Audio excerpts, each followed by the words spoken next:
The next thing that we are going to work on is your book title.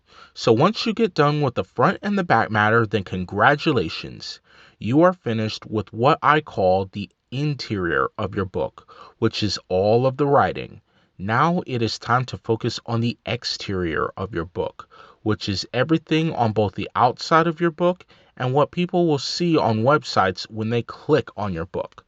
So the first thing that we need to do is give your book a catchy and appealing title.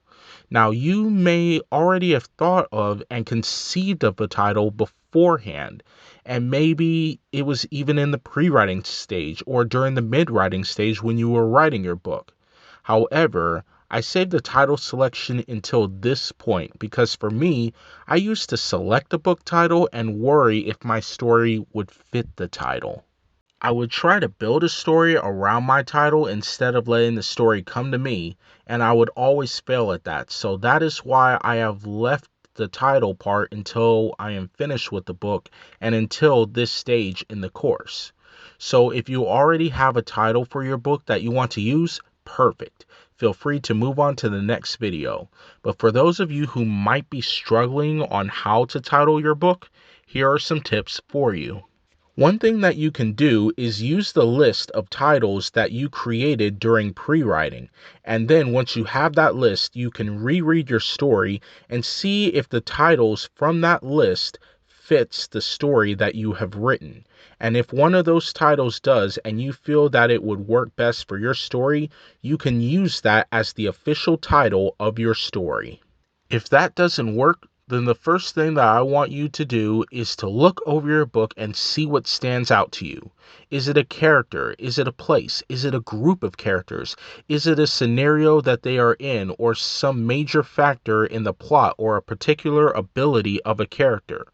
Whatever it is or whatever they are, make a list of what stands out to you. Make sure whatever it is would make for a title that is captivating and would grab the reader's attention. From there, really go through the potential titles and pick out the titles that you think would work best for your book.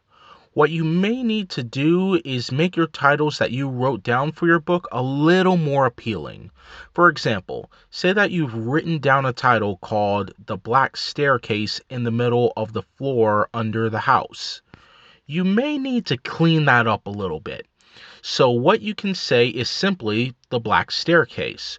Or if it plays a major role in your story as a dark place people go, then you can say The Black Staircase to Hell. Or maybe it is something from a parallel dimension coming from the staircase. You could possibly title your book The Wickedness from the Staircase or The Dark Souls from Downstairs. After you are finished with that, it is time to pick one title that you think would fit best for your book. If you are having trouble with this, something that you can do is that you can go around and ask people in your family or maybe your friends what they think would be the best title for your book.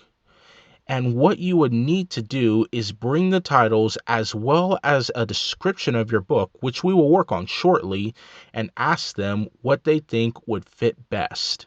You could also create a poll or a survey and ask your friends and family in person or people online or in writing groups or in your area what they think the best title is for your book. If you are really confident, you can go out and poll people that you don't know on the street and see what they think is the best title. I've done it before, and not only did people give me their opinion, but they were also interested in my work. So in any way that you do it, it is a great way to advertise your upcoming book along with picking out the best title for your book. Once your title is selected, it is time to move on to what will be the striking and appealing visual summary of your book, also known as the book cover.